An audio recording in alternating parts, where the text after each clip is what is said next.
हाँ भैया, पिछले लेक्चर में हमने यूनिट नंबर 1 को खत्म कर लिया था। हमने लास्ट में द्विअंगी यौगिक को पढ़ा था। मैंने सारा समझा दिया था। मैंने आप लोगों को पीडीएफ भेजी है। उस पीडीएफ में से आप लोगों को सारे यौगिक कर लेने हैं। उनको देखो, अगर मैं यहाँ बोर्ड पर लिखवाता तो मैं भी इसे कैसे लिखवाता, तो मैंने पीडीएफ भी अवेलेबल करवा दिया आप लोगों के लिए, उसमें से कर लेना और उनको याद कर लेना। इसी के साथ आपकी वो यूनिट होती है खत्म। अब आज हम पढ़ेंगे अगली यूनिट को। अगली यूनिट, नेक्स्ट यूनिट देखो भाई, यूनिट नंबर 1 होगी। यूनिट नंबर 2 को हम सबसे लास्ट में पढ़ेंगे। उससे पहले हम पढ़ना चाहते हैं यूनिट नंबर 3 को। यूनिट नंबर 3 आएगा समझ में? क्या नाम है भाई इसका? उपसंयोजन यौगिक। उपसंयोजन यौगिक, कोवैलेंट कंपाउंड, कोऑर्डिनेशन कंपाउंड।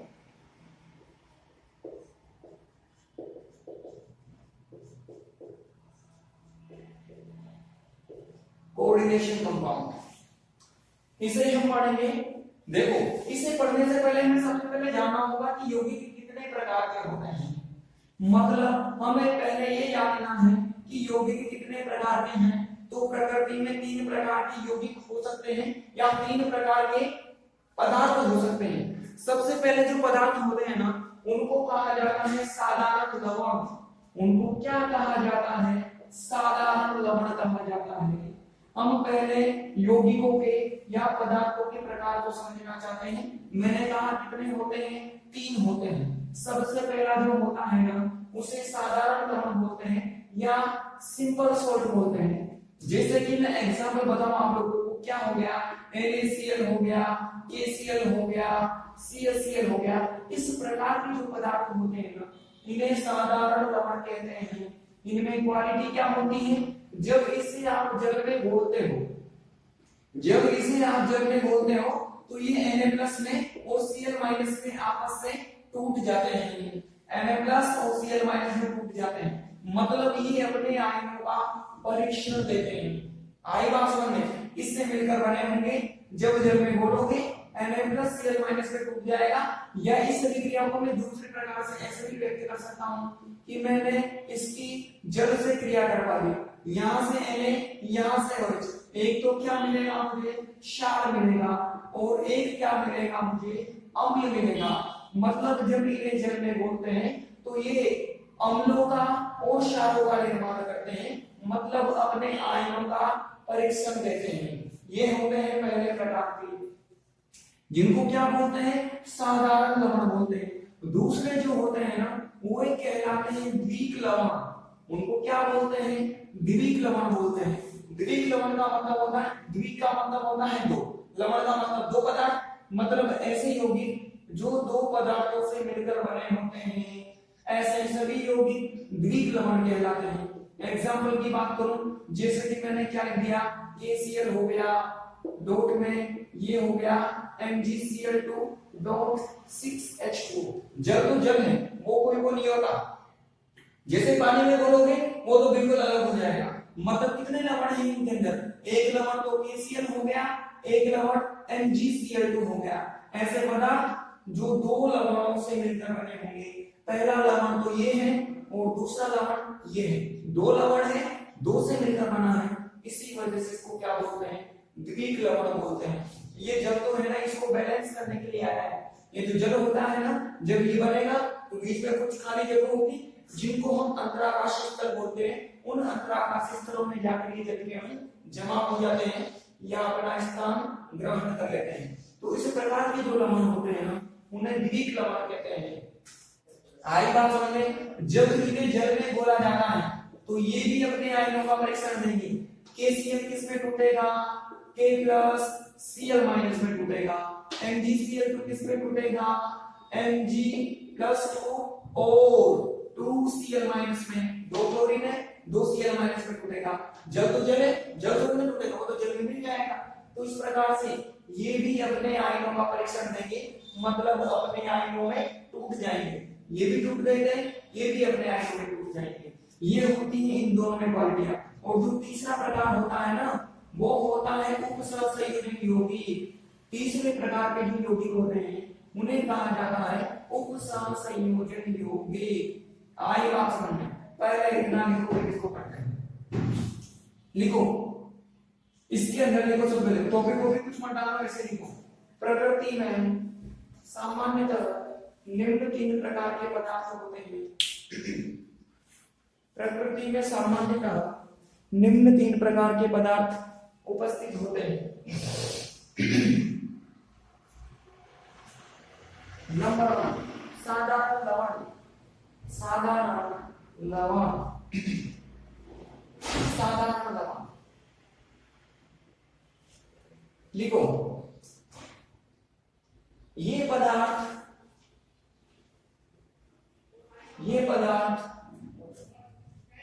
अम्लों तथा क्षारों के संयोग से मिलकर बने होते हैं।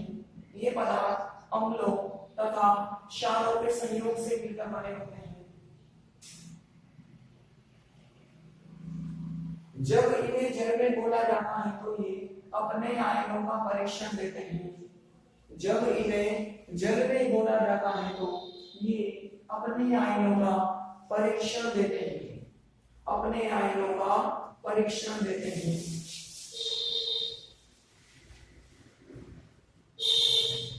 एग्जाम्पल लिखो, NaCl, KCl, CaCl, NaCl, KCl, CaCl। ठीक, और ये रिएक्शन लिखना है। इसी के लिए मैंने ये रिएक्शन लिख दी। आप NaCl को भी कर सकते हो, इसको भी कर सकते हो, इसको भी कर सकते हो। ये वाली रिएक्शन कर लो, ये वाली। और करके दूसरा टॉपिक था द्विक लवण। द्विक लवण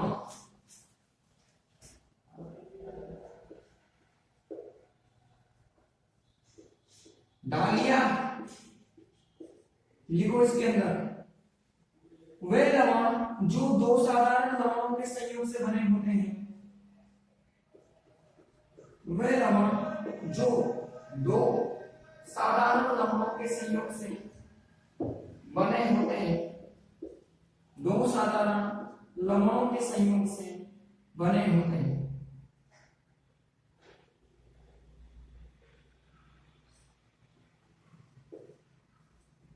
इन्हें द्विक लवण कहते हैं।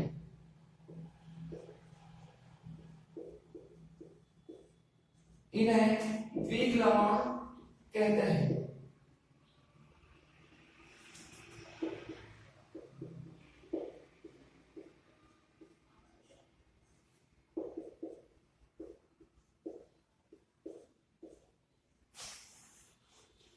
ये लवण जल में घुलकर अपने आयनों का परीक्षण देते हैं। ये लवण जल में घुलकर अपने आयनों का परीक्षण देते हैं।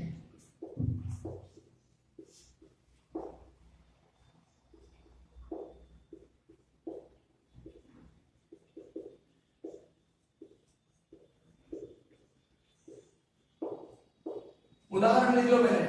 पहले एग्जांपल लिखो। KCl MgCl2 इसको क्या बोलते हैं? Carbonyl. K2SO4 Al2SO4 whole thrice dot 24H2 इसको क्या बोलते हैं? फिटकरी बोलते हैं, फिटकरी। और एक हो गया FeSO4 NH4 twice SO4 dot 6H2 इसको क्या बोलते हैं? मोर लवण बोलते हैं, या इसको एक और नाम होता है इसका फेरस अमोनियम सल्फेट। तीनों एग्जांपल लिख लो पहले। इनको लिखने के बाद फिर ये समीकरण लिख देना। इसलिए को मैंने जल में बोल दिया तो वो अपने आयन में टूट गया इस प्रकार से। ये लिख के ये समीकरण लिख लेना।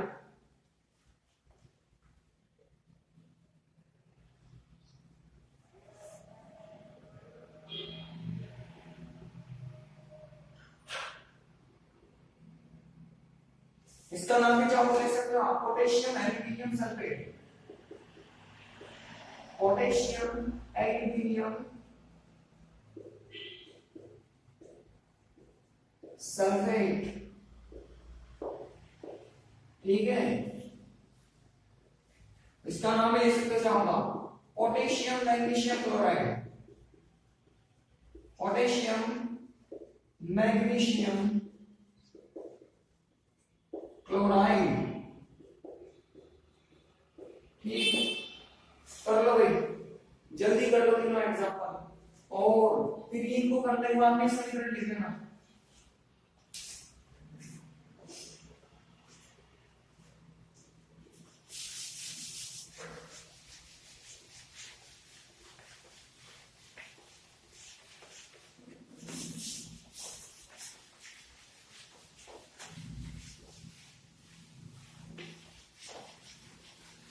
कर लो भाई जल्दी।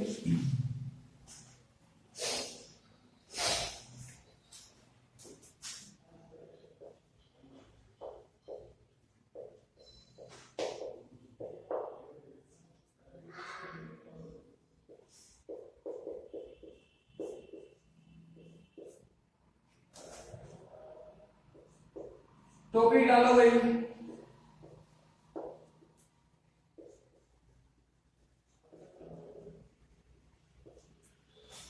उपसंयोजन यौगिक कोऑर्डिनेशन कंपाउंड।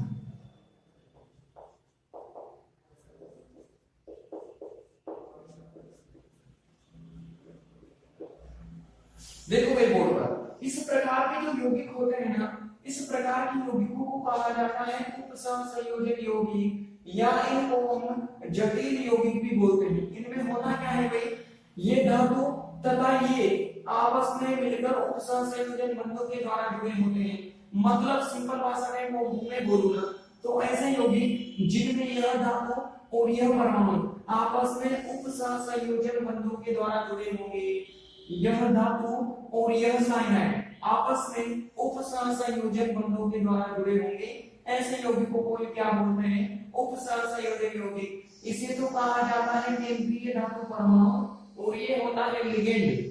दूसरी भाषा में मैं यूं बोल सकता हूं कि ऐसे यौगिक जिनमें केंद्रीय धातु परमाणु तथा लिगेंड के मध्य उपसंयोजन बंध पाए जाते हैं। कौन से बंध पाए जाए, उपसंयोजन बंध। तो ऐसे यौगिकों को क्या बोलोगे आप, उपसंयोजन यौगिक बोलोगे। आएगा समझ में। ये यौगिक अत्यधिक स्थायी होते हैं क्योंकि उपसंयोजन बंध आसानी से नहीं टूटता है, यह अत्यधिक स्थायी बंध होता है, मोस्ट स्टेबल बॉन्ड होता है। जब इन यौगिकों को जल में घोला जाता है ना, तो ये अपने आयनों का परीक्षण नहीं देते, मतलब ये अपने आयनों में नहीं टूटते।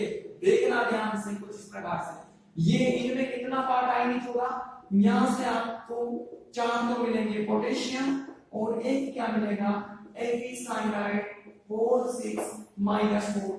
क्या यह ब्रैकेट टूटा क्या, नहीं।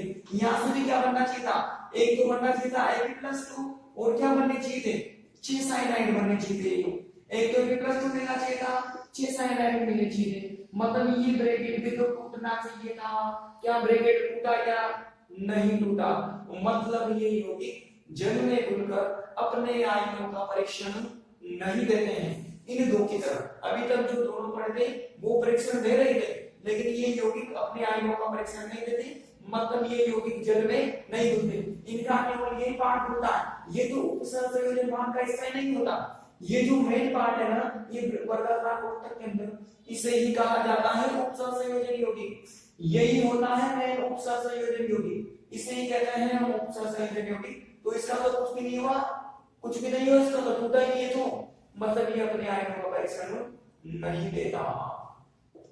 आए बात समझ में, लिखो भाई, वे यौगिक जिनमें केंद्रीय धातु परमाणु, वे यौगिक जिनमें केंद्रीय धातु परमाणु तथा लिगेंड आपस में उपसंयोजन बंधों के द्वारा जुड़े होते हैं, वे यौगिक जिनमें केंद्रीय धातु परमाणु तथा लिगेंड आपस में उपसंयोजन बंधों के द्वारा उपसंयोजन बंधों के द्वारा जुड़े होते हैं।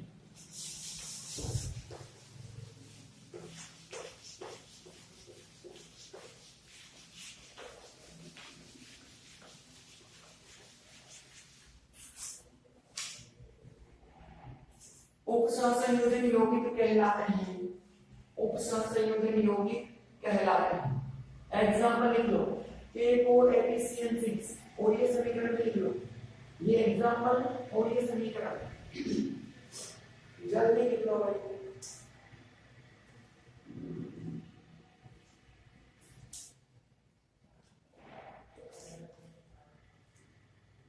क्लियर, लिखो इस समीकरण के नीचे।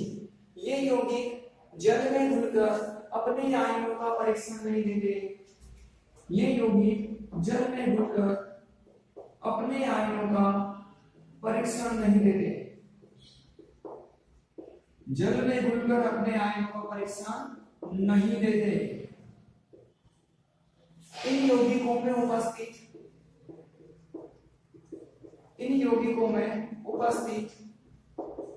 उपसंयोजन बंध, इन यौगिकों में उपस्थित उपसंयोजन बंध अत्यधिक प्रबल होता है, अत्यधिक प्रबल होता है। अतः ये यौगिक अत्यधिक स्थायी होते हैं।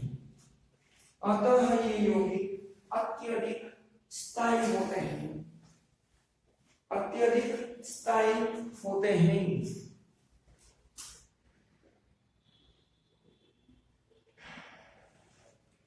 हाँ, ये बात समझ में, अत्यधिक स्थायी होते हैं। ये केवल उपसंयोजन यौगिकों के बारे में सामान्य जानकारी। अब लिखो द्विक लवण तथा उपसंयोजन यौगिक में अंतर। एक तरफ लिखना द्विक लवण, एक तरफ लिखोगे उपसंयोजन यौगिक। अब देखो इसमें करना क्या है, जो चीजें हमने पढ़ी ना हम उन्हीं के बारे में यहाँ पर लिखने वाले हैं। सबसे पहली चीज, ये किससे मिलकर बना होता है? दो साधारण लवणों से मिलकर बना होता है। यह तो बनेगा दो साधारण लवणों से मिलकर। ये किससे मिलकर बना होता है? यह धातु और लिगेंडों से मिलकर बना होता है। देखो इसमें यह अस्थायी होता है, जल में घोलने पर फूट गया, मतलब ये क्या है? अस्थायी है।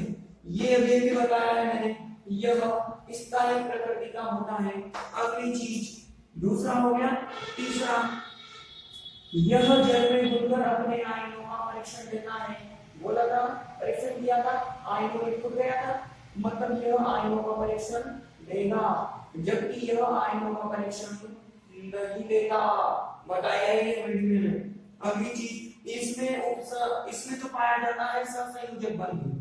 जो द्विक लवण होते हैं ना, उनमें तो पाया जाता है सहसंयोजक बंध, या उसको मैं आयनिक बंध भी बोल सकता हूं। आय बात समझो, इनमें तो या तो सहसंयोजक बंध होगा या आयनिक बंध होगा, दोनों ही हो सकते हैं। किसी में आयनिक होता है, किसी में सहसंयोजक होता है, और इनमें हमेशा उपसंयोजन बंध ही पाया जाता है। आई बात समझ में? इनमें तो आयनिक सहसंयोजक कुछ कर सकता है। यहाँ पे मैं ऐसे बोलूं कि उनमें उपसंयोजक बंध नहीं पाया जाता, इनमें उपसंयोजक बंध पाया जाता है। इस तरह से हम इनके अंदर क्या लिख देंगे? 3-4 अंतर लिख देंगे और हमारा काम हो जाएगा। सारे पढ़ रहे हैं? लिख दो फटाफट, जल्दी दो डालो और लिखो। लिखो भाई जल्दी, द्विक लवण में लिखो।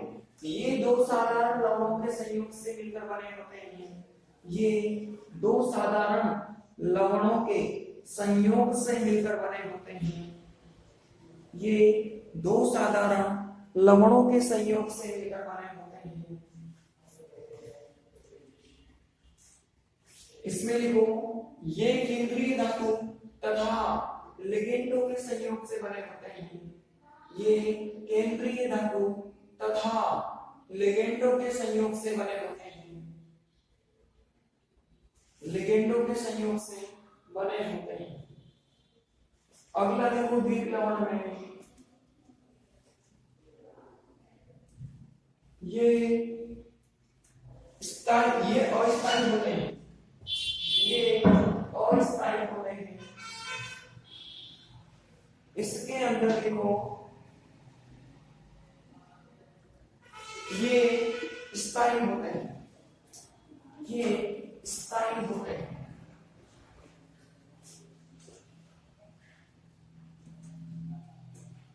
अगला लिखो ये जल में घुलकर अपनी आयनों का परीक्षण देते हैं। ये जल में घुलकर अपने आयनों का परीक्षण देते हैं।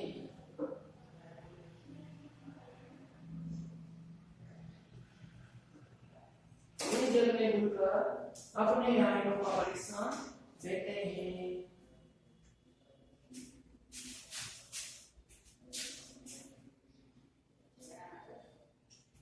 उसमें लिखो ये जलने खुलकर अपने आयनों का परीक्षण नहीं लेते, ये जलने खुलकर अपने आयनों का परीक्षण नहीं लेते।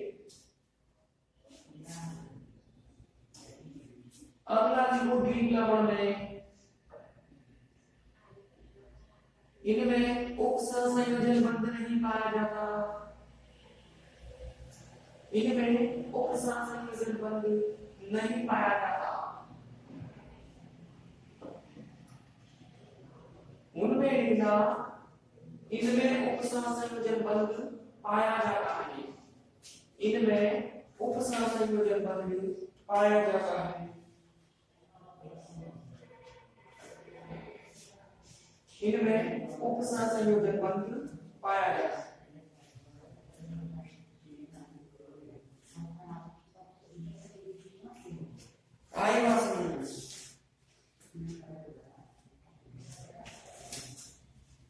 ये हो गया इनमें उत्तर। अब अगला टॉपिक लिखो उपसंयोजन यौगिकों का सिद्धांत, उपसंयोजन यौगिकों का सिद्धांत। इनके बारे में सामान्य जानकारी हमने सारी पढ़ ली। अब हम इनकी थ्योरी की बात करेंगे। इनका जो सिद्धांत है ना वो किसके द्वारा दिया गया था भाई? वर्नर के द्वारा दिया गया था। तो इसे वर्नर का सिद्धांत भी बोलते हैं। यह जो सिद्धांत है ना ये किसके द्वारा दिया गया था? वर्नर के द्वारा। इस वजह से इसे वर्नर का सिद्धांत भी कहते हैं। आई बात समझ में, वर्नर का सिद्धांत भी बोलते हैं इसे। देखो भाई वर्नर ने क्या कहा था कि जो भी उपसंयोजन यौगिक होते हैं ना या जितने भी उपसंयोजन यौगिक होते हैं उनके अंदर दो प्रकार की संयोजकताएं पाई जाती है। उनके अंदर दो प्रकार की संयोजकताएं पाई जाती है। एक को कहा जाता है प्राथमिक संयोजकता, एक को कहा जाता है द्वितीय संयोजकता। एक को क्या बोलते हैं? प्राथमिक, और एक को बोलते हैं द्वितीय संयोजकता। ये जो संयोजकता होती है ना ये अस्थायी होती है, मतलब यह बदलती रहती है। जैसे ही आप यौगिक में परिवर्तन करोगे इस संयोजकता में भी परिवर्तन हो जाएगा, मतलब यह संयोजकता अस्थायी होती है। लेकिन जो द्वितीय संयोजकता होती है ना वो स्थायी संयोजकता होती है। आप यौगिक में कितना ही परिवर्तन कर दीजिए, आप यौगिक में कितना ही परिवर्तन कर दीजिए, यह संयोजकता कभी भी परिवर्तित नहीं होती, मतलब हमेशा कैसी बनी रहती है? कांस्टेंट बनी रहती है। अगली चीज, यह जो संयोजकता है ना यह धनायनों के द्वारा या ऋणायनों के द्वारा ही पूर्ण होती है। मतलब इस संयोजकता से या तो धनायन जुड़ेंगे या फिर क्या जुड़ेंगे? ऋणायन जुड़ेंगे। लेकिन इस संयोजकता से धनायन भी जुड़ सकते हैं, ऋणायन भी जुड़ सकते हैं और उदासीन अणु भी जुड़ सकते हैं। इससे तीनों जुड़ सकते हैं, धनायन भी जुड़ सकते हैं, ऋणायन भी जुड़ सकते हैं, उदासीन अणु भी जुड़ सकते हैं। लेकिन इससे या तो धनायन ही जुड़ेंगे या इससे क्या जुड़ेंगे? ऋणायन ही जुड़ेंगे। आगे बात सुनिए, तीन चीज तीनों के बारे में मैंने बताई है कि दो प्रकार की होती है। यह अस्थायी होती है मतलब बदलती रहती है, यह स्थायी होती है नहीं बदलती। यह धनायन या ऋणायन के द्वारा, इससे धनायन या ऋणायन जुड़ेगी, इससे तीनों ही जुड़ सकते हैं। यही मैंने बताया अभी तक आपको। इसी को क्या कहते हैं? वर्नर का सिद्धांत कहते हैं। इन्हीं पॉइंटों को वर्नर का सिद्धांत होते हैं। फिर हम इसका एग्जाम्पल भी करेंगे और इसका सत्यापन भी करेंगे। लिखो सबसे पहले वर्नर का सिद्धांत टॉपिक डालो भाई, डाल लिया तो फिर लिखो इस सिद्धांत के अनुसार, इस सिद्धांत के अनुसार उपसंयोजन यौगिकों में, इस सिद्धांत के अनुसार उपसंयोजन यौगिकों में निम्न गुण पाए जाते हैं। इस सिद्धांत के अनुसार उपसंयोजन यौगिकों में निम्न गुण पाए जाते हैं। नंबर 1 लिखो, नंबर 1 लिखो, उपसंयोजन यौगिकों में दो प्रकार के संयोजकताएं पाई जाती हैं। उपसंयोजन यौगिकों में दो प्रकार की संयोजकताएं पाई जाती है। नाम लिख लो प्राथमिक संयोजकता और दूसरी लिखो द्वितीयक संयोजकता।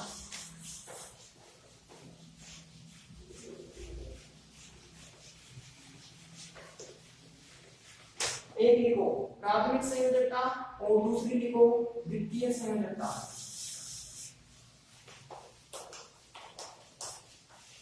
द्वितीय संयोजकता अगली लाइन से लिखो अगला पॉइंट। प्राथमिक संयोजकता परिवर्तनशील होती है। प्राथमिक संयोजकता परिवर्तनशील होती है अर्थात यौगिक में परिवर्तन करने पर इसका मान परिवर्तित हो जाता है। यौगिक में परिवर्तन करने पर इसका मान परिवर्तित हो जाता है। इसका मान परिवर्तित हो जाता है। अगली लाइन से देखो मतलब अगला पॉइंट। द्वितीय संयोजकता स्थायी होती है। द्वितीय संयोजकता स्थायी होती है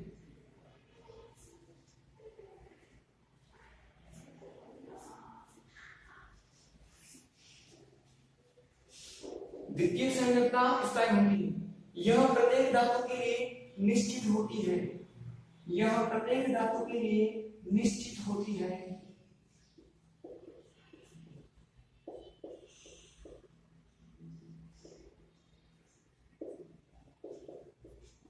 अगला पॉइंट। प्राथमिक संयोजकता धनायन अथवा ऋणायन के द्वारा संतुष्ट होती है। प्राथमिक संयोजकता धनायन अथवा ऋणायन के द्वारा संतुष्ट होती है।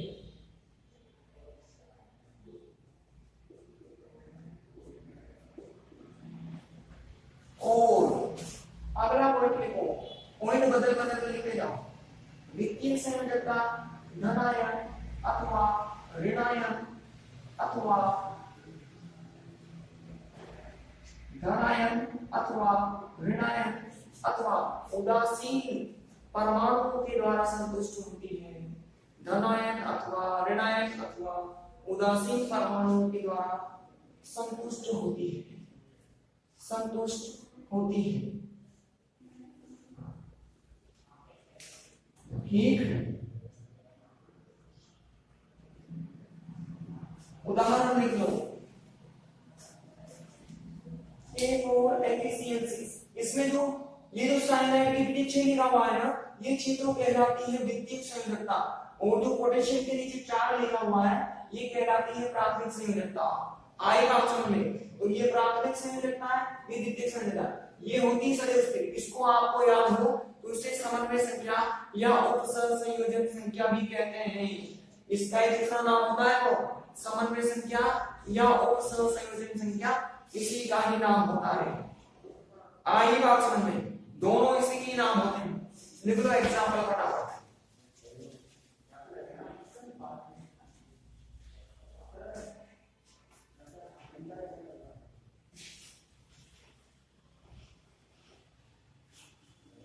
लिखा। अब इसमें परिवर्तन होने का क्या मतलब है? जैसे कि मैंने एटी का एक ही कॉम्प्लेक्स लिखा, इसको मैंने यौगिक नंबर 1 बोल दिया। इसमें मैंने इसी का मैंने दूसरा यौगिक लिखा। ये वाली क्लास करते हैं क्या? नहीं, व्हाट इज बेंच निकालने? बेंच निकालने निकालना चाहिए बिना आवाज करे। देखो भाई K3 और ये क्या हो गया Fe और ये मैंने क्या कर दिया CN6 कर दिया। देखो अंदर की बात में कोई भी परिवर्तन हुआ क्या? अंदर की बात में कोई भी परिवर्तन हुआ क्या? नहीं हुआ। ठीक। अभी तक भी देखो यहाँ पर 6 नजर आ रहा था, अभी भी यहाँ पर कितना नजर आ रहा है? 6 ही नजर आ रहा है। उसके बाद में देखो यहाँ पर पहले 4 नजर आ रहा था, अब यहाँ पर केवल कितना है? 3 ही है। अब यहाँ पर कितना है? 3 ही है। मतलब ये पहले 4 थी, अब कितनी हो गई? 3 हो गई। इसका मान क्या हो गया? परिवर्तित हो गया। परिवर्तित इस प्रकार से ये परिवर्तित हो जाती है। लेकिन जो द्वितीयक संयोजकता होती है ना, वो कभी भी परिवर्तित नहीं होती है। करना आराम से। हाँ जी भाई, आए बात समझ में कि ये किस तरह से परिवर्तित होती है और इसमें किस तरह से परिवर्तन नहीं होता है, ये मैंने आप लोगों को समझा दिया। अपरिवर्तित होगी तो स्थायी होगी, अपरिवर्तित नहीं होगी तो स्थायी, मतलब परिवर्तित हो जाएगी तो स्थायी, और परिवर्तित नहीं होगी तो उसको क्या बोलोगे, स्थायी बोलोगे। ये होता है वर्णन का सिद्धांत। चलो वर्णन का सिद्धांत है, अब इसका करते हैं हम सत्यापन। अब लिखो एग्जांपल लिखे ना, जिसने नहीं लिखा वर्णन के सिद्धांत का सत्यापन, वर्णन के सिद्धांत का सत्यापन, वर्णन के सिद्धांत का सत्यापन। देखना ध्यान से कैसे सत्यापित कर सकते हैं। इसमें हम 4 तरह के कॉन्टेक्स्ट का यूज में लेंगे, मतलब 4 तरह के कॉन्टेक्स्ट को यूज में लेंगे और उनकी सहायता से हम पहले एक प्रैक्टिकल करेंगे। इसे समझ लो, पहले हम एक प्रैक्टिकल करना चाहते हैं, उस प्रैक्टिकल से हम कुछ निष्कर्ष निकालेंगे, फिर उन निष्कर्षों के आधार पर हम इसका सत्यापन करेंगे। ये मैंने इसके 4 तरह के संकुल लिए। देखो मैंने क्या क्या माना है, कोबाल्ट से, क्लोरीन से और अमोनिया से बने हुए मैंने 4 यौगिक लिए। इन यौगिकों की क्रिया मैंने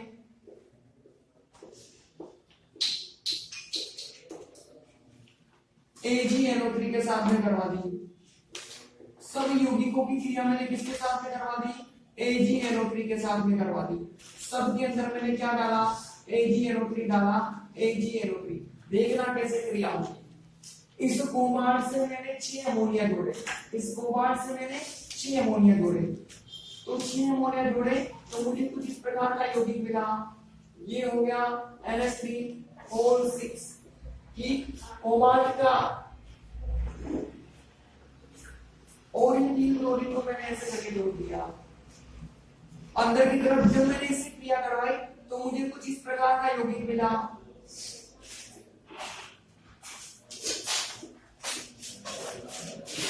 जब मैंने इसकी क्रिया करवाई तो मुझे कुछ इस प्रकार का यौगिक मिला। जब मैंने इससे क्रिया करवाई तो मुझे कुछ इस प्रकार का एक यौगिक मिला। देखते जाओ बोर्ड पर ध्यान से, ठीक। जब मैंने इसके साथ में करवाया तो मुझे ऐसा कंपाउंड मिला, इसके साथ में करवाया तो ऐसा कंपाउंड मिला, इसके साथ में करवाया तो ऐसा कंपाउंड, इसके साथ में करवाया तो ऐसा कंपाउंड। अब इसमें ध्यान से देखिएगा, देखना ध्यान से देखना। अगर हम अंदर की तरफ गौर करें तो अंदर अमोनिया और क्लोरीन की संख्या को जोड़ो, मतलब इस कोबाल्ट से जुड़ने वाले परमाणु को जोड़ो। बताओ यहाँ पर कितने हैं, 6 हैं। यहाँ पर, यहाँ पर, यहाँ पर, यहाँ पर 5 तो अमोनिया जुड़े हुए हैं और 1 क्लोरीन जुड़ा हुआ है, मतलब यहाँ भी टोटल कितने हो गए, 6 ही हो गए। यहाँ पर 4 अमोनिया है, 2 क्लोरीन है, यहाँ भी टोटल 6 ही हो गए। और यहाँ पर 3 अमोनिया और 3 क्लोरीन, यहाँ भी टोटल 6 ही हो गए। मतलब यहाँ से हम यूं कह सकते हैं कि कोबाल्ट की जो द्वितीयक संयोजकता होती है वो हमेशा कितनी होती है, 6 ही होती है, क्योंकि यहाँ भी 6 है, यहाँ भी 6 है, यहाँ भी 6, यहाँ भी 6, हमेशा कितनी होती है, 6 होती है, 6। और उसका मान सदैव क्या होता है, स्थिर होता है। लेकिन अगर बाहर की तरफ गौर फरमाओ तो आपको देखो 3 नजर आया, 2 नजर आया, 1 नजर आया, 0 नजर आया। लगातार क्या हो रही है, परिवर्तित हो रही है। मतलब कोबाल्ट की जो प्राथमिक संयोजकता है वो हमेशा परिवर्तनशील होती है, उसका मान कंपाउंड टू कंपाउंड परिवर्तित होता रहता है। मैंने थोड़ी देर पहले ये कहा था कि ये तो अस्थायी, देखो बदल रही है हर कंपाउंड के अंदर, जबकि क्या होती है, स्थायी, देखो कांस्टेंट है, कांस्टेंट। इस प्रकार से वर्णन ने सिद्ध कर दिया कि जो मैंने कहा था वो बिल्कुल सच कहा था। आई बात समझ में, फटाफट से कर लो इसको, जल्दी लिखो भाई। टॉपिक डाला और लिखो इसके अंदर, लिखो भाई इसके अंदर। वर्णन ने कोबाल्ट, क्लोरीन तथा अमोनिया के, कोबाल्ट, क्लोरीन तथा अमोनिया के निम्न 4 संकुलों की AgNO3 से क्रिया करवाई। निम्न 4 संकुलों की AgNO3 से क्रिया करवाई। भेजी यूनिट से क्रिया कराए। क्रिया लिख लो फटाफट, जल्दी क्रिया लिखो भाई, जल्दी लिखो रे क्रिया।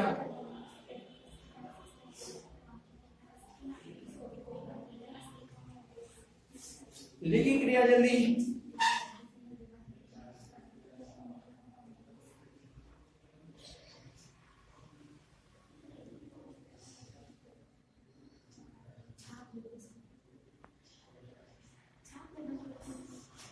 हाँ जी भाई, हमने फ्रैक्शन पढ़ा था, मतलब हमने एक प्रयोग किया जिसमें चार तरह के कंपाउंड बनाने हमारे पास है ना, आप लोगों ने कर ही लिए होंगे। फटाफट से उनके नीचे लिखो। फ्रैक्शन मैंने बता दिया, उसमें क्या क्या ऑब्जर्व हुआ कि एक तो चेंज होता है और एक चेंज नहीं होता। लिखो फटाफट, जल्दी लिखो भाई। उपरोक्त प्रयोग से निम्न फ्रैक्शन लिखे जा सकते हैं। उपरोक्त प्रयोग से निम्न फ्रैक्शन लिखे जा सकते हैं।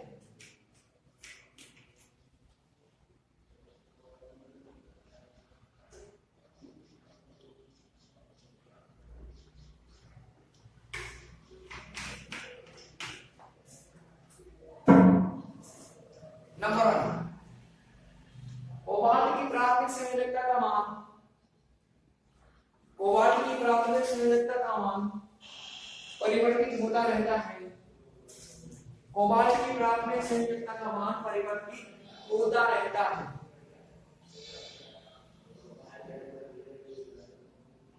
नंबर 2, कोबाल्ट की द्वितीयक संयोजकता, कोबाल्ट की द्वितीयक संयोजकता 6 होती है। कोबाल्ट की द्वितीयक संयोजकता 6 होती है। इसका मान अपरिवर्तित रहता है। इसका मान अपरिवर्तित रहता है।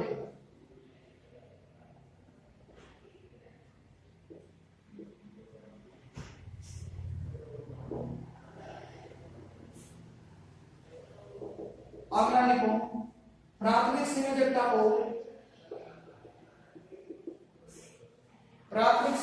को डैश लाइन ऐसे करके डैश लाइन से प्रदर्शित करते हैं। प्राथमिक संयोजकता को डैश लाइन से प्रदर्शित करते हैं, जबकि द्वितीय संयोजकता को पूर्ण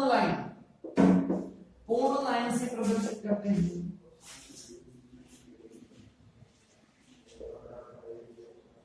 द्वितीय संयोजकता को पूर्ण लाइन से प्रदर्शित करते हैं।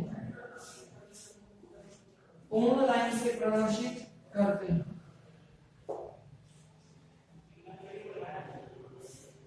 आई बात समझ में?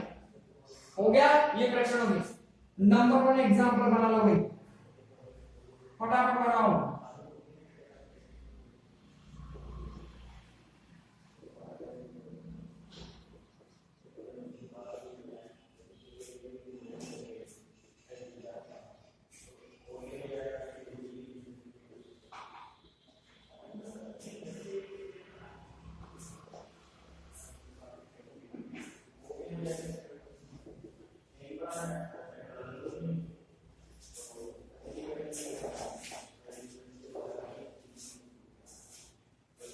ठीक, देखो भाई ऐसे द्वितीय संयोजकता को किससे दिखाओगे? पूर्ण लाइन से। प्राथमिक संयोजकता को डैश डैश ऐसे।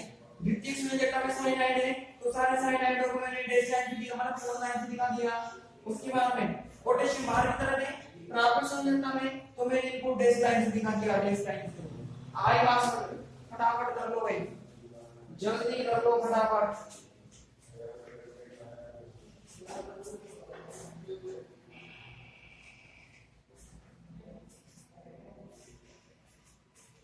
कर लो रे बाबा, फटाफट करो।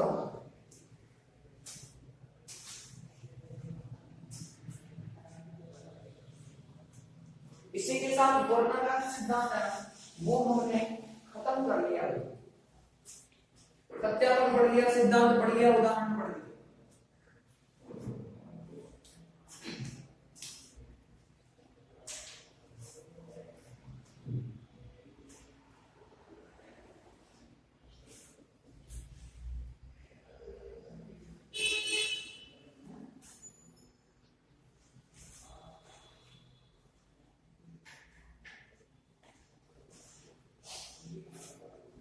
पढ़ लो भाई।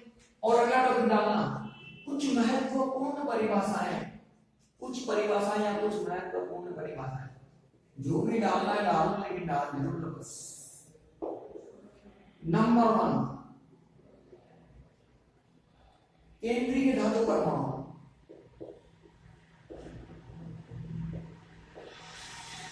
कभी कभी परिभाषा है आधे नंबर पे, एक नंबर में पूछ ली जाती है, तो इनको हम लिख लेते हैं केंद्रीय धातु परमाणु पे।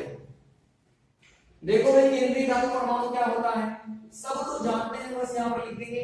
माना कि मैंने एक एग्जांपल लिखा एपी साइनाइड, होल 6 का एग्जांपल लिखा। इसमें ये जो एपी होता है ना, इस एपी को कहा जाता है केंद्रीय धातु परमाणु। इसे क्या कहा जाता है, केंद्रीय धातु परमाणु बोलते हैं इस एपी को। आएगा समझ, लिखो फटाफट से परिभाषा, जल्दी लिखो।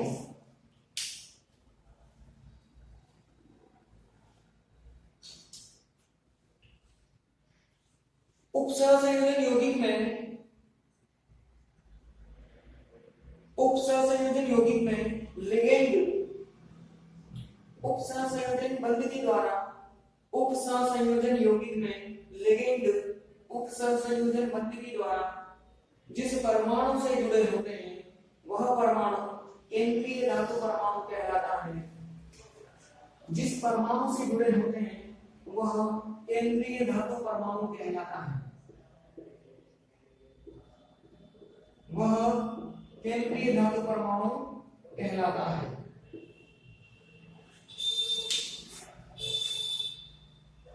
उदाहरण लिख लो फटाफट।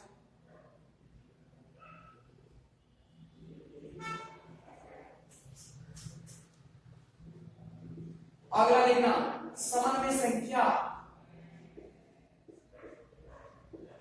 समन्वय संख्या। देखना भाई किसी उपसहसंयोजन यौगिक के अंदर लिगेंड धातु से जितनी मात्रा में जुड़ता है उस मात्रा को कहा जाता है समन्वय संख्या। मतलब ये जो 6 है ना, ये 6 समन्वय संख्या कहलाती है। बताओ इस एपीसी कितने साइनाइड जुड़े हुए हैं, 6 साइनाइड। तो इन साइनाइडों की संख्या को या लिगेंडों की संख्या को क्या बोलते हैं, समन्वय संख्या बोलते हैं। किसी धातु से कितने लिगेंड जुड़ते हैं उन लिगेंडों की संख्या को समन्वय संख्या या उपसहसंयोजन संख्या बोलते हैं। ये कहां पर लिखी होती है, यहां पर लिखी होती है। थोड़ी देर पहले को बताया था, लिखो किसी उपसहसंयोजन यौगिक में, किसी उपसहसंयोजन यौगिक में धातु से जुड़ने वाले लिगेंड की संख्या या धातु से जितने लिगेंड, धातु से जितने लिगेंड उपसहसंयोजन बंध के द्वारा, धातु से जितने लिगेंड उपसहसंयोजन बंध के द्वारा जुड़ते हैं, उपसहसंयोजन बंध के द्वारा जुड़ते हैं, समन्वय संख्या अथवा उपसहसंयोजन संख्या कहलाती है। समन्वय संख्या अथवा उपसहसंयोजन संख्या कहलाती है। समन्वय संख्या अथवा उपसहसंयोजन संख्या कहलाती है।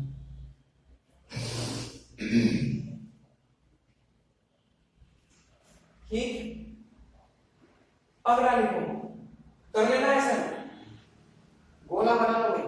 अगला लिखो लिगेंड। लिगेंड क्या होता है भाई, इस उपसहसंयोजन यौगिक के अंदर यह धातु उपसहसंयोजन बंध के द्वारा जिन परमाणुओं से जुड़ा होता है, यह धातु उपसहसंयोजन बंध के द्वारा जिन परमाणुओं से जुड़ा होता है उन परमाणुओं को या उन अणुओं को कहा जाता है लिगेंड। जैसे कि कौन हो गया, साइनाइड हो गया। ये साइनाइड क्या कहलाता है, लिगेंड कहलाता है।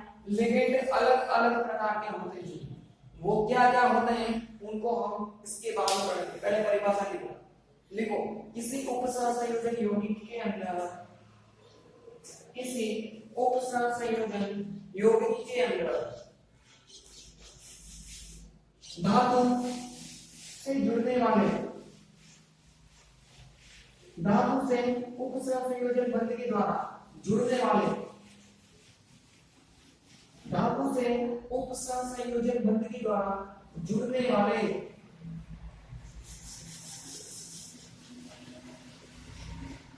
अणु तथा परमाणु लिगेंड कहलाते हैं। अणु तथा परमाणु लिगेंड कहलाता है, लिगेंड कहलाते हैं। ये निम्न प्रकार के होते हैं, ये निम्न प्रकार के होते हैं। देखो भाई, कोई भी लिगेंड धातु से जितने सिग्मा बंध बनाता है, कोई भी धातु लिगेंड से जितने सिग्मा बंध बनाता है, वह उसके आधार पर उसे क्या कहा जाता है, एक दंतु, द्विदंतु, बहुदंतु ऐसे बोला जाता है। अगर एक सिग्मा बंध बनेगा तो एक दंतु लिगेंड हो जाएगा, दो सिग्मा बंध बनाएगा तो द्विदंतु लिगेंड हो जाएगा, तीन सिग्मा बंध बनाएगा तो त्रिदंतु लिगेंड हो जाएगा, और 6 सिग्मा बंध बनाएगा तो हेक्सादंतु लिगेंड हो जाएगा। मतलब कोई भी लिगेंड इस धातु से जितने सिग्मा बंधों का निर्माण करे, जितने सिग्मा बंधों का निर्माण करे, उन सिग्मा बंधों के आधार पर इन्हें एक दंतु, द्विदंतु, त्रिदंतु बोला जाता है। एक दंतु क्या होंगे, जो केवल वे लिगेंड जो केवल धातु के साथ एक सिग्मा बंध का निर्माण करते हैं। कितने सिग्मा बंध बनाएंगे, केवल एक सिग्मा बंध बनाएंगे। ऐसे सभी लिगेंड क्या कहलाते हैं, एक दंतु लिगेंड कहलाते हैं। जैसे कि क्लोरीन हो गया, ब्रोमीन हो गया, जल हो गया, बहुत सारे होते हैं, ये सब क्या कहलाते हैं, एक दंतु लिगेंड कहलाते हैं। ये केवल एक ही सिग्मा बंध बनाते हैं। आएगा समझ, लिखो, वे लिगेंड जो धातु के साथ केवल एक सिग्मा बंध बनाते हैं, वे लिगेंड जो धातु के साथ केवल एक सिग्मा बंध बनाते हैं,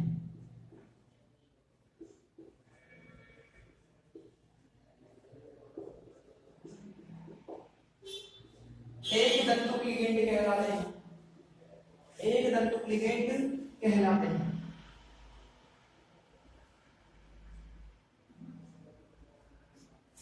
एक दंतु लिगेंड कहलाते हैं। जैसे क्लोरीन, ब्रोमीन, जल, अमोनिया, वो सारे होते हैं। कुछ भी लिख लो एग्जाम्पल। और अगला लिखना द्विदंतुक लिगेंड, द्विदंतुक लिगेंड।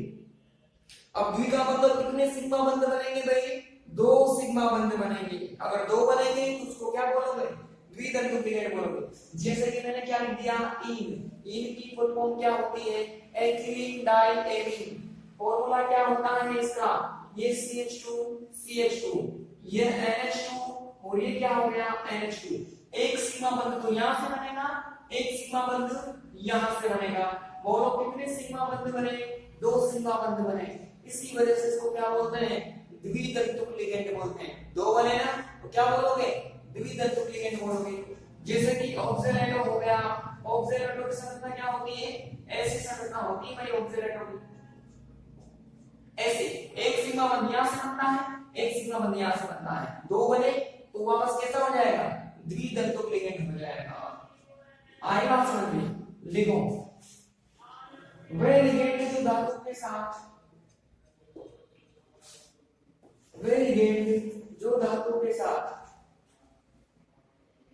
2 सिग्मा बंधों का निर्माण करते हैं, वे लिगेंड जो धातु के साथ 2 सिग्मा बंधों का निर्माण करते हैं, द्विदंतुक लिगेंड कहलाते हैं, द्विदंतुक लिगेंड कहलाते हैं।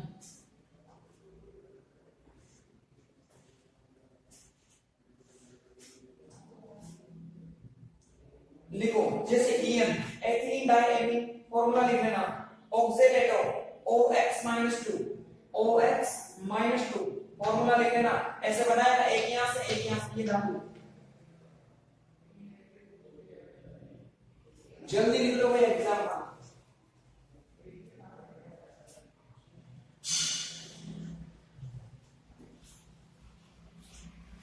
सी पॉइंट, उभयदंतुक लिगेंड, उभयदंतुक लिगेंड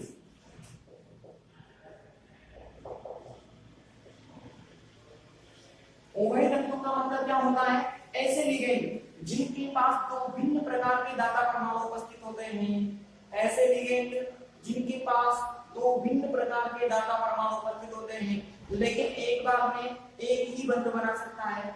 जैसे कि एग्जांपल की बात करूं तो क्या हो गया, SCN हो गया। अगर ये धातु के साथ बंध बनाने जाएगा तो इनमें देखो दो तरह से बॉन्डिंग हो सकती है। इनमें सल्फर भी बॉन्ड बना सकता है और इनमें नाइट्रोजन भी बॉन्ड बना सकता है, लेकिन एक बार में एक ही बनाएगा।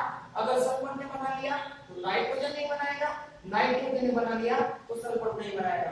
एक बार में एक ही बनाएगा, लेकिन होंगे कितने, दो भिन्न प्रकार के, सेम नहीं बोल रहा हूं मैं, डिफरेंट दो भिन्न प्रकार के दाता परमाणु।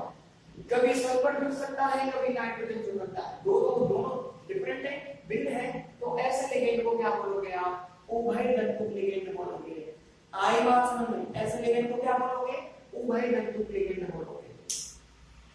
जैसे कि HCN हो गया, नाइट्रोजन हो गया, मतलब NO2 हो गया, या तो नाइट्रोजन से जुड़ सकता है या फिर इन्हीं से जुड़ सकता है, ONO में या तो नाइट्रोजन बॉन्डिंग करेगा या फिर बॉन्डिंग कौन करेगा, ऑक्सीजन बॉन्डिंग करेगा। तो इस प्रकार से ये भी उभयधातुक है, ये भी उभयधातुक है। आई बात समझ में, लिखो वे लिगेंड जिनमें दो भिन्न प्रकार के दाता परमाणु उपस्थित होते हैं, वे लिगेंड जिनमें दो भिन्न प्रकार के दाता परमाणु उपस्थित होते हैं,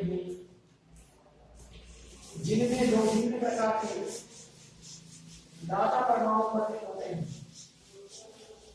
उभयधातुक लिगेंड कहलाते हैं।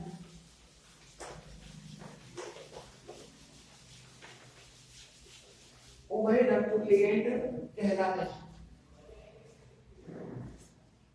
एग्जांपल लिखो, HCl, इसकी बॉन्डिंग लिख लेना, सल्फर से भी जुड़ सकता है, नाइट्रोजन से भी जुड़ सकता है, और NO2 नाइट्रोजन से जुड़ सकता है और ऑक्सीजन से जुड़ सकता है, दोनों उभयधातुक लिगेंड के उदाहरण हैं। डी पॉइंट,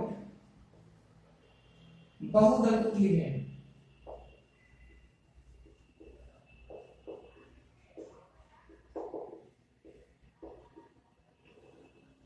बहुधातुक लिगेंड,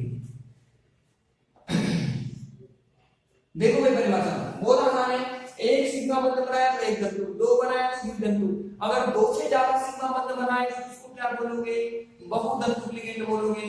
अगर तीन बनाएगा तो त्रि, चार बनाएगा तो चतुर, पांच बनाएगा तो पंच, छह बनाएगा तो हेक्सा, मतलब डेफिनेटली वो क्या बनाए, दो से ज्यादा सिग्मा बंध बनाए तो ऐसे लिगेंडों को क्या बोलोगे, बहुधातुक लिगेंड बोलोगे। ठीक है, अब वो बना भी सकता है, कितने भी बना सकता है, जो बनाएगा उसी के नाम पर उसका पर्टिकुलर नाम हो जाएगा। क्वेश्चन के अंदर वे लिगेंड जो धातु के साथ दो से अधिक सिग्मा बंधों का निर्माण करते हैं, वे लिगेंड जो धातु के साथ दो से अधिक सिग्मा बंधों का निर्माण करते हैं,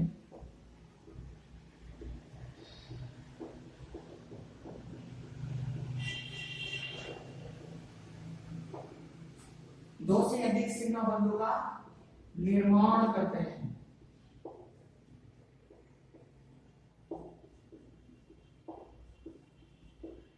ऐसे लिगेंड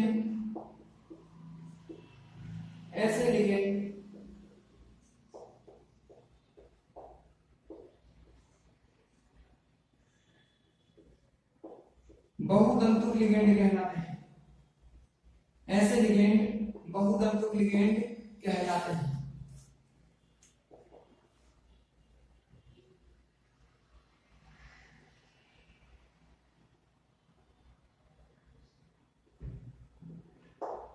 आए बात समझ में,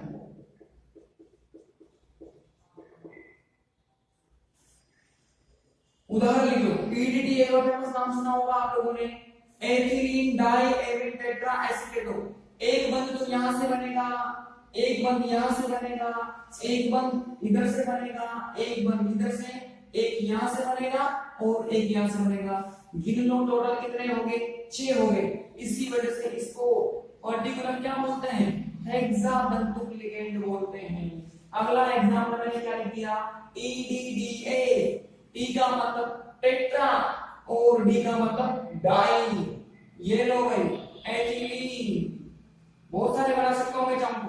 एथिलीन डाई, और ये हो जाएगा एमीन, और डाई का मतलब डाई एसीटेटो। अब कुछ मत करो, 2 4 थे, 2 को हटा दो तो डाई एसीटेटो बन जाएगा। देखना ध्यान से कैसे बनेगा। ये CH2 एक को हटा दिया मैंने, इसको हटा दिया और इसकी जगह क्या लगा दिया, हाइड्रोजन लगा दिया, हाइड्रोजन। ये हो गया CH2, ये C+, एक को हटाया हाइड्रोजन लगा दिया, और एक को मैंने इधर से हटा दिया और क्या लगा दिया, हाइड्रोजन लगा दिया मैंने। बोलो कितने एसीटेट है, 2 एसीटेट है, तो क्या बनेगा, डाई एसीटेट। अभी देखना कितने बॉन्ड बनाएगा, एक यहां से बनेगा, एक यहां से बनेगा, एक नाइट्रोजन बनाएगा, एपी है, इधर भी एपी है, एक यहां से बनेगा। बोलो कितने बॉन्ड बनाए, 4। कौन सा तंतुक लिगेंड है, चतुर्तंतुक लिगेंड है। आई बात समझ में, कर लो उदाहरण, दोनों कर लेना, पहला भी दूसरा भी, और इसके आगे हम कल पढ़ते हैं, इसके आगे कल पढ़ेंगे भाई, कर लो यहां तक।